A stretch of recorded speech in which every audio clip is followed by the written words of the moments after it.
সারাটা দিন এইভাবে আকাশটা গুলা হয়ে রইল, মনে হয় যেন সন্ধ্যা হয়ে গেছে। আসলে কিন্তু বেলা বাজে 2টা, বৃষ্টিও আসে না। বৃষ্টিটা আসলেও গরমটা লাগতেলে না, প্রচুর গরম লাগে।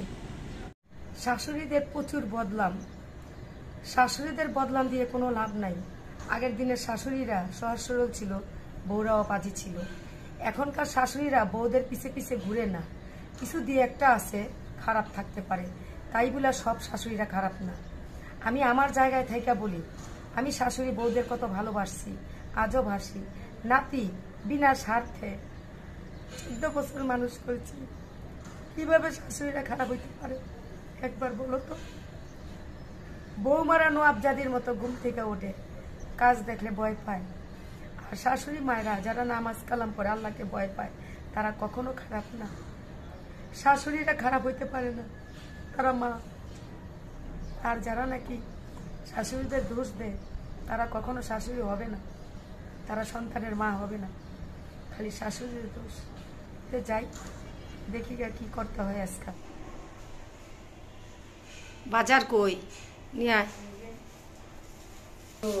ধনিয়া পাতা, মরিচ, তারপর হলো বেসন, হলো পাস্তা।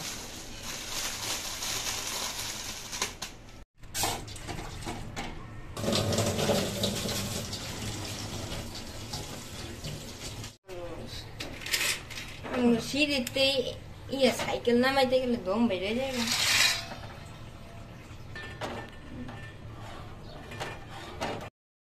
আজকাল ওয়েদারটা ঠান্ডা ঠান্ডা, এই জন্য আলুর চপ আর পাস্তা খাইব পিয়ালে।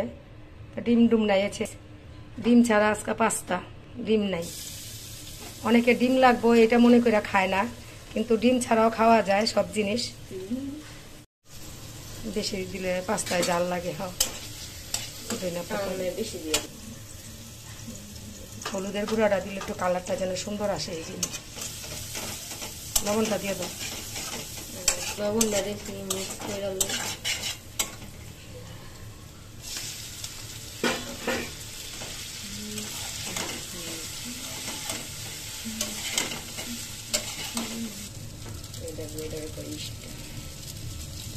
রাত্র হয়ে গেছে গা, দুপুরবেলা ওই যে আকাশে ডাকতেছে। আমি একটু বাইরে দেখাই কি অবস্থা, রাত্র হয়ে গেছে গা, রৌদ্র নাই। ধন্যবাদ।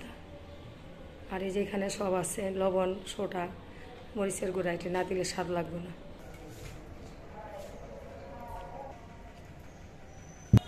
ধনিয়া পাতা দিলে অনেক মজা লাগে, বুঝছো? ধনিয়া পাতাটা দিলে অনেক মজা লাগে। মরিচের গুঁড়াটা দিলে লাল দেখা যায়, রং দেওয়া লাগে না।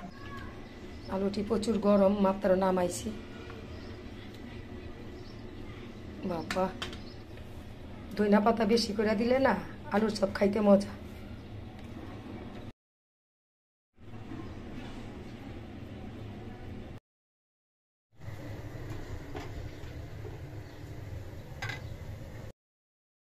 কিন্তু একদম গ্যাস নাই, পিয়াল যে কি খাইতে চায়।